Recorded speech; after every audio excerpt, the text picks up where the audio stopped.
భోజనంలో విషం పెడితే ఎంత ప్రమాదమో, ప్రాణానికి ఎంత ప్రమాదమో, అలాగే మన చెవుకి చెడు మాటలు వినిపించినా కూడా, ఆ మాటలు కూడా విషం కంటే ప్రమాదమైనవండి. ఎందుకంటే, చెడుగా ఆలోచించేవాళ్ళు, చెడుగా చూసేవాళ్ళు, ఎంతసేపు చెడునే ఎంకరేజ్ చేసేవాళ్ళు, ఎంతసేపు చెవుల్లో చెడు మాటలు చెప్తానే ఉంటారు.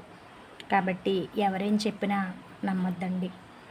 అది విషం కంటే ప్రమాదమైనది. మనం భోజనం తినేస్తాం. విషమైన ప్రేమగా పెడితే అది సహిస్తుంది. కానీ ఎంత మన చెవు మంచి మాటలు చెప్పినా కూడా ఒక్కోసారి చెడు దవకే వస్తుంది. కాబట్టి చెడు మాటలు చెప్పేవాళ్ళని పక్కన పెట్టండి. ప్రేమగా మాట్లాడే వాళ్ళ మాటలు మాత్రమే మన చెవున పెట్టండి.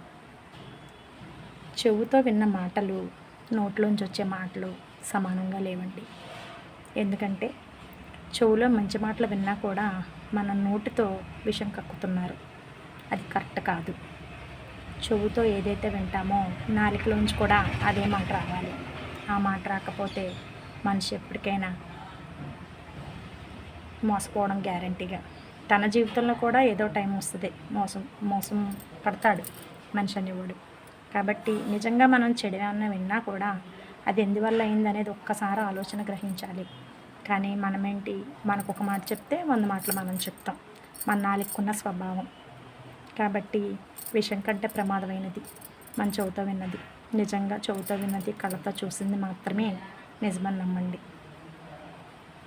ఓకే ఫ్రెండ్స్, ఒక చిన్న మాట.